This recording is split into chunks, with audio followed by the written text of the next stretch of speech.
Greetings, YouTube. I know some people find the flashing tree behind me distracting, but I need a little cheering up today. I have a cold, I feel miserable, and I've called in sick to work tonight, so a few bright lights are kind of making my day better. I've spoken about Orson Scott Card here before. I consider his book Ender's Game to be one of the greatest works of science fiction ever written, and I recommend it to everyone. I truly enjoyed it. I read it more than once. And the characters were memorable. The storyline is memorable. It's just an interesting character study, and I think that on its own is just a work. It's a masterpiece, flat out. I know that there are people who like the two follow-up books, and I hear there's a prequel. I never read the prequel. I read the two follow-up books, and I thought they were weaker stories. I've never recommended either of the sequels to anyone, but I have often recommended Ender's Game.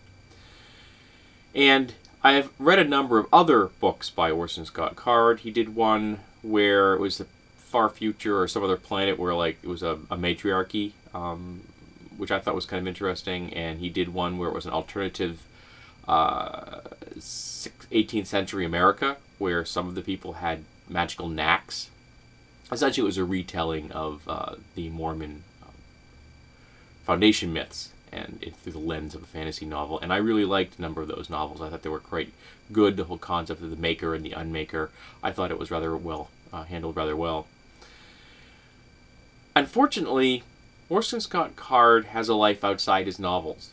And I say unfortunately because while every author has the right to a life outside their novels, when they step into the public eye and make a very public spectacle of themselves in a profoundly negative way, it's kind of sad. And Orson Scott Card is one of those authors.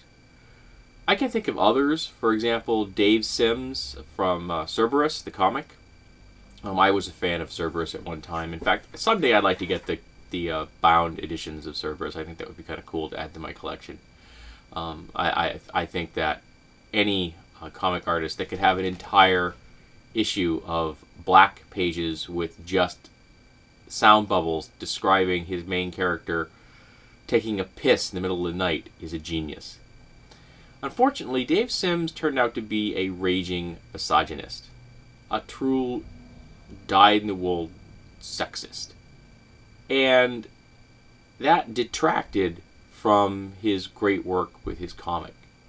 Frank Miller eventually bought his own hype and became some kind of caricature of himself, a living, breathing tool who I can't take seriously any longer, and whose comic work has suffered horribly. But Orson Scott Card has upped it to 11. He has become a very outspoken bigot and discriminatory homophobe in a major way. Not just saying, as a private citizen, I think that, gay people are horrible and we should do everything we can to outlaw gay sex, and he wants us to actually outlaw gay sex. But he's on the board of directors of the National Organization of Marriage, an organization whose publicly stated task is to make sure that there is no marital equality in America. They are an organization whose sole purpose is to make sure that law-abiding, consenting adult Americans cannot join into the unions that they want. An organization whose goal is to spread hate and discrimination across the nation. And Orson Scott Card has allied himself with these folks. Now, there are other authors in the past who had equally offensive worldviews. One of an author I love who did that would be Lovecraft. He was a frothing racist. If you read any of his work, it's not hard to see it. But Lovecraft's dead. Lovecraft is not continuing to spread his frothing madness to the world at large. And he did not make an effort to tell the world about his racism. It showed through his writing. And he did not go forth and stand on the public pulpit and say race mixing is a crime against nature, something he believed. while Orson Scott Card has stood in the public square and said that gay people are an abomination, that same-sex marriage, that marital equality is an atrocity. Now, what's fascinating here is that he has a number of rather libertarian political views. Essentially, he wants the government to keep their dirty, filthy hands off his tax money. You stay away from my money. So he's a small government libertarian in that regard. And yet, he wants the government to have the ability to tell American citizens who they can marry and outlaw gay sex, which would put the American government right in the bedroom with every single American there is. Because, you'd have to do that to make sure there's no gay sex going on.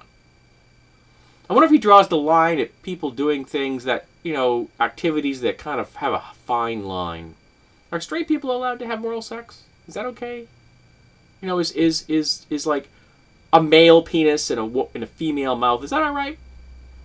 How about anal sex? Is that okay if it's a male penis in a female butt? Is that alright? Is that kosher? Or does he want to outlaw that too? Does he just want to rain on everyone's parade?